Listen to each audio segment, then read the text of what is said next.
Hey everyone, it's Scott Player Popcorn Fan! And guess what? I just beat Pokémon Colosseum on the Nintendo Switch too. Don't believe me? Listen to the music. Look at my blue... You know, my blue stuff. My blue trench coat, yes. And, of course, my female Tyranitar Rui. I finished Pokémon Colosseum. And hey, look, I just picked up a shiny hidden item. This is Pokémon Colosseum. It is, I swear. Okay, I know, it's Legends ZA. Okay, time for my review. And yes, time to give my full thoughts and review of Pokémon Legends ZA. I have very much enjoyed this game. I have, although I do plan on doing at least one more video after this, which we'll see how that goes. But my full thoughts of Pokémon Legends ZA, I kind of like how the game begins, like with the opening cutscenes that begin the game. It definitely gives off this sense of a threat that's happening that you don't really know what that threat is, and it makes you really curious about what's going on with Prism Tower. And I think this game, even I know people have criticized the way the game looks, but personally, if you ask me, I do think that there are certain environments in this game that do look like the most realistic a Pokemon game has ever looked. Like, if you explore the sewers or other locations like the Lumiose Museum, or even the Team Flare lab that's destroyed underneath the cafe, when to get to that part of the story, the environments do feel a lot more realistic compared to past Pokemon games. And I really like how within the game you get to explore these other areas, even though you're primarily in Lumiose City. I do like that there are other areas that you can explore throughout Lumiose City. And one of the biggest surprises for me was the Lumiose Museum and the upper floor, where you basically had like added lore to Legends Arceus and the events that happened after that game. I thought that was really cool. I loved that. Those easily, like, this does have a lot of attention to detail in the environments. It does.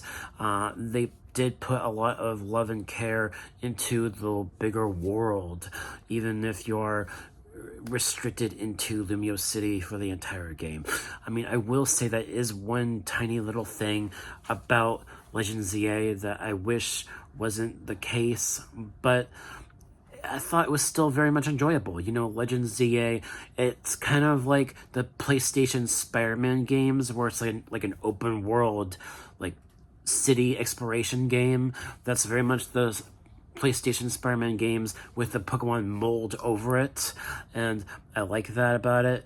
I love the music. You know, I've mentioned this before, that a lot of the soundtrack of Legends ZA, I know it's not direct reference to Colosseum XD, I know that, but it feels very much in the same kind of tone and style and atmosphere of the soundtrack of Colosseum XD, where there's certain pieces of music in this game.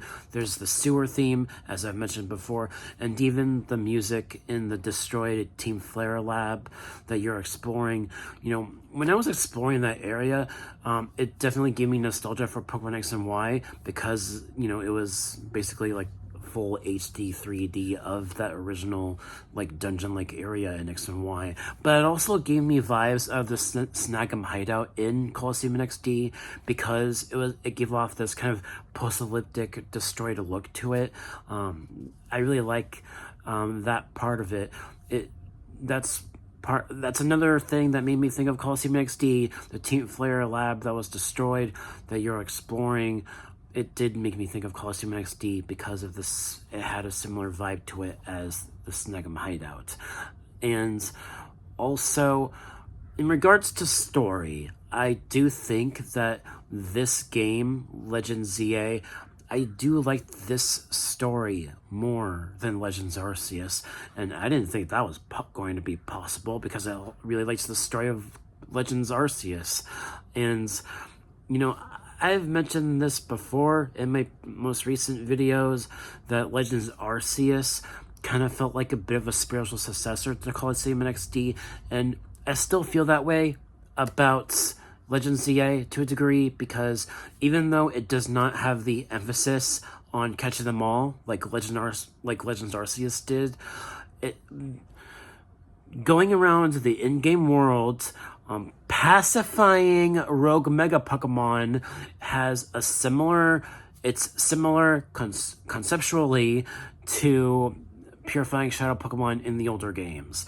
I know it's completely different in every way, but the conceptual idea of it, pacifying rogue megas, is similar to purifying shadow Pokemon once you snag them from the bad guys in those older games.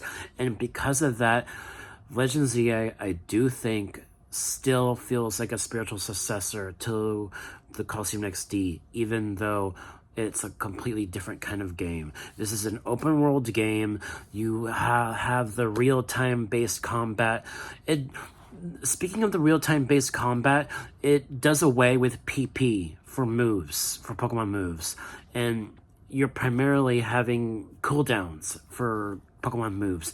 It's kind of similar to how it worked with the combat system in Hogwarts Legacy, where you're holding down a button and then pressing another button on the other side of the controller to have a Pokemon move active.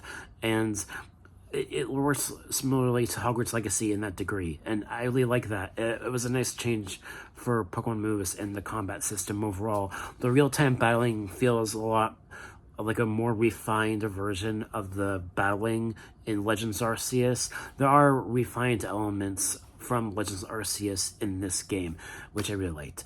And I don't want to spoil the story for Legends ZA, but I really do think that it's a better story than Legends Arceus. I thought it was surprisingly well written, and I do think that the game could have had a few more returning characters from X and Y.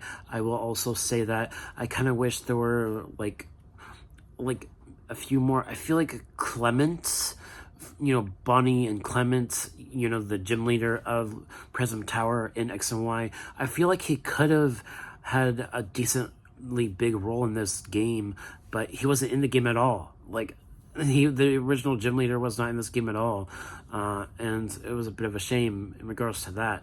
So I just kind of wish there were a few more returning characters from X and Y, but I like the characters though, because there's a lot of characters that you do grow attached to as time goes on. I think the character of Tawny, or the male version of that character, I like her as a rival. There's stuff there with her character that's interesting that they don't fully pay off though, unfortunately, but I like her character, and it did take me a while to warm up to the other Team MZ characters that you're staying in the hotel with in Hotel Z. And also, one of the big reasons why I do like this story of Legends ZA more is because of the character of AZ. He returns from Pokemon X and Y, and with what they do here, it hit me hard emotionally in certain parts, and especially when you get to the Team Flare part of the story in the late game, that really hit me. I was surprised by how much I was feeling in regards to how they're basically saying that the events of Pokemon X and Y created the consequential story of this game, and that's what I loved about it. It was a story that continues from Legends ZA, or continues from X and Y. It takes place 5 years after X and Y, and in that way, it's a parallel to Colosseum and XD, because XD Gale of Darkness takes place 5 years after Colosseum. Legends ZA takes place 5 years after X and Y, so that's a bit of a parallel, which I noticed. And also Legends ZA, while it still has a mature tone, it does feel like it has a lighter tone compared to Legends Arceus, which is another comparison to make, with XD Gale of Darkness having a lighter tone compared to Colosseum. So that I also noticed. But yeah, so I loved this game. I thought it was really good, but I do have a few cons. I don't like how when you're in the middle of something, like trying to catch a Pokemon, when it turns to nighttime, the cutscene plays and it interrupts you. That's a con I have. I don't like when the cutscene of nightfall happens when you're in the middle of something and it kind of disrupts what you're doing. I don't, that's a con I have. And then also the post game. As much as I do enjoy the ZA Royale competition, I don't like they have to basically fight like, I don't know how many trainers I've fought so far already in the Infinite Royale in the post game, and I'm still haven't gotten to the point where it's continuing with the post game story. I'm not a huge fan of having to battle trainers constantly just to get more post game story. I'm not a huge fan of the post game so far from what I've played. So there is that too. And then also, I do think that because of the restrictive nature of exploring Lumiose City is something that makes me feel like they could have done a little bit more with this game. They could have done a little bit more with this game. They added the power plant or other locations around Lumiose City. They could have added other areas to expand the world. They could have done more. But that is my full review of Pokémon Legends ZA. I did very much enjoyed it, and I think if I had to give Legends ZA a grade, I think I would probably give it, I'd say about a B. Well, right, this is a video game. I'd probably give it like an 89%. So if it was an 89%, then it would be a B, a B plus for Legends ZA. So thank you guys so much for watching, and take care. Let me know your thoughts about Legends ZA and what you thought of it. So I probably have one more video for you guys after this for the game, and then that'll be it for this game, and we'll see what happens next after that. So catch you guys next time, and peace.